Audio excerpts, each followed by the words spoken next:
Order! Order! You are an incorrigible delinquent at times. Behave yourself, man!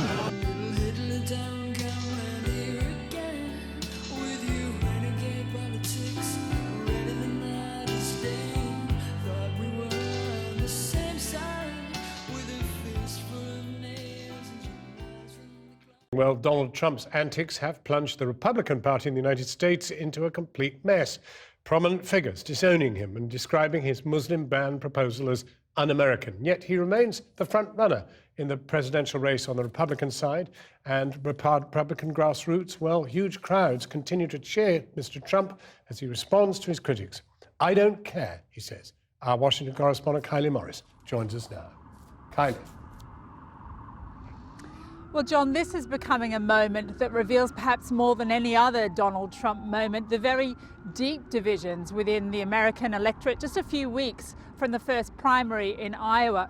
Of course, he said many outrageous things before. We've never seen this level of international condemnation, as Fatima was reporting. But the party, as you say, is in a complete churn over this. What do? If they try and sideline Donald Trump, there's a real risk they'll sideline his supporters as well. And maybe those supporters won't vote in next year's election, or at least they won't vote Republican. If Donald Trump chooses to run as an independent, it will absolutely split the conservative vote. Very briefly, there have been a few polls done. One that's just been released, a small survey from Bloomberg Politics, is saying that almost 2/3 of likely 2016 Republican primary voters favour Donald Trump's plan. Every day's a new day in Trump world. On America's breakfast television this morning, when the cozy chat did turn to Donald Trump's proposal that has drawn so much criticism. You said about banning Muslims from coming into the country. Well, he stoked. Our country has to get its act together. And then re-stoked the firestorm. And it's not about religion. This is about safety. This has nothing to do with religion. It's about safety. But on Capitol Hill, the talk was about the danger of letting Donald Trump dictate the national conversation.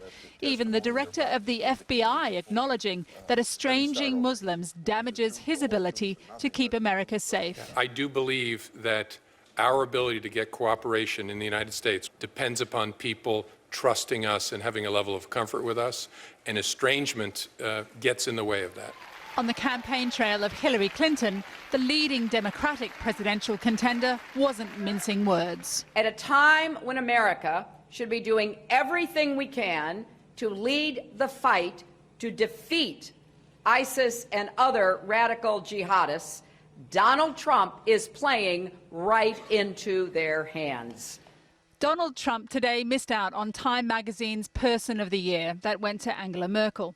We can't know whether his latest outburst had anything to do with the loss.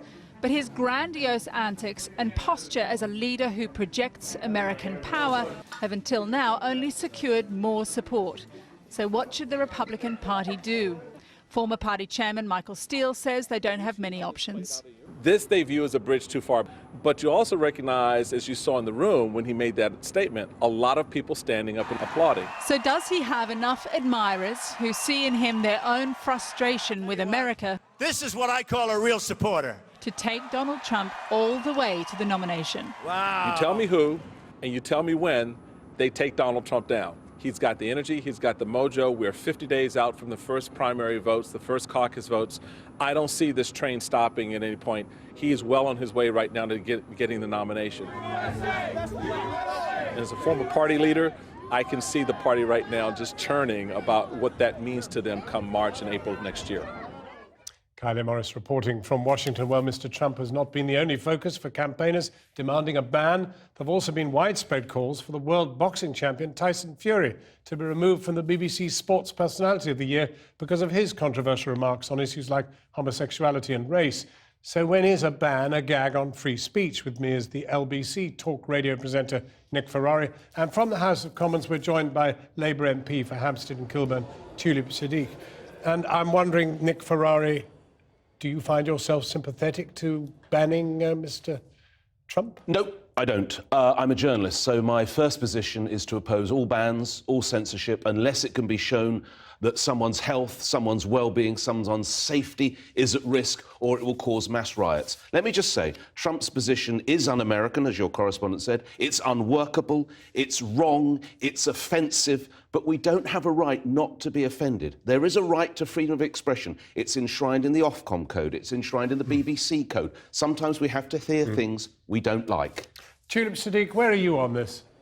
Look, not only are Donald Trump's comments deeply disrespectful, they are also dangerous. But the truth is, we also have laws in this country that condemn hate rhetoric. And for me, Donald Trump's comments are akin to hate rhetoric. So he's sprouting hate rhetoric. We have banned 84 hate preachers last year, as Theresa May said, from coming into the country.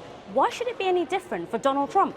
That's a pretty interesting challenge, isn't it? You've banned all these hate preachers. What about I can't see the hate. Trump? Tulip, I cannot see the hate. Get me from where there. I agree with you. It is totally wrong. It is offensive. But it is not as if he's saying we should celebrate the death of Americans in a tower block. We should all strap explosives to ourselves. He has made a totally unfounded and ridiculous statement. Actually, Boris Johnson was right. He would benefit by coming to a country like Britain. I've lived and worked in the US. What we have achieved in Britain, Paris can learn from, America can learn from. We do reach out to communities. I'm sure you work hard in your own constituency. Not allowing him in, classing him as a preacher of hate, frankly, Tulip, it's absolutely off with the fairies. Where's the hate, Tulip? Donald Trump is interviewing for the most powerful job in the world. What he has done is equated the entire Muslim population with a small group of people who are terrorists, who manipulate religion to suit their own needs. If that isn't hate rhetoric, I don't know what is. We have made sure that we don't allow people who preach hate into our country. Why should we be making an exception for someone? Is it because he's a billionaire? Is it because he's a politician? We do not accept people who are not conducive to the common good of people here.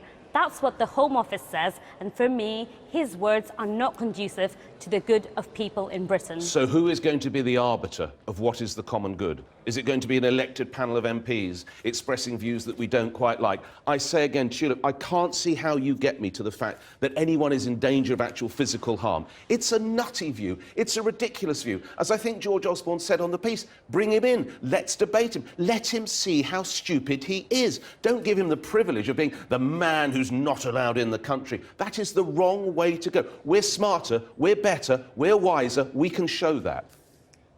There's 101 people we banned after the 7 July attacks from coming into this country because they were not in tune with the cohesive nature of our country. Many of them were Muslim hate preachers. We didn't allow them in because they don't share our values and they don't fit in to the community that we have here. Donald Trump is that man. These are not rules I am making up. These are not rules that MPs are making up. This is the law of the land. This is the Race and Relations Act 2006. No one should be above the law, especially Donald Trump. I can't remember who it was who said it. John is a better red man than me. Someone once said, I might not agree with what you say, but I'll defend to my death. Or I think, was it Voltaire who said that? I will defend to my death. I say again, Tulip, no one's life is at risk by this man. He's shown himself to be an idiot. We should be underscoring that. I don't think we should dismiss his words as being funny, as being idiotic. I don't think those are the words that we should be using for him. This man is dangerous. He has a huge platform. What he's saying is that the entire Muslim population is equated with a small group of terrorists. He said no Muslims are allowed into the US. Do you realise that we may have a mayor of Muslim origin in London next year? Are they going to stop Sadiq Khan from going into unworkable. USA? It is unworkable. It is un-American. It can't. You're right. It can't happen, John. Tulip Sadiq, thank you very much indeed for joining us. And Nick Ferrari, thank you too. Thank you, John.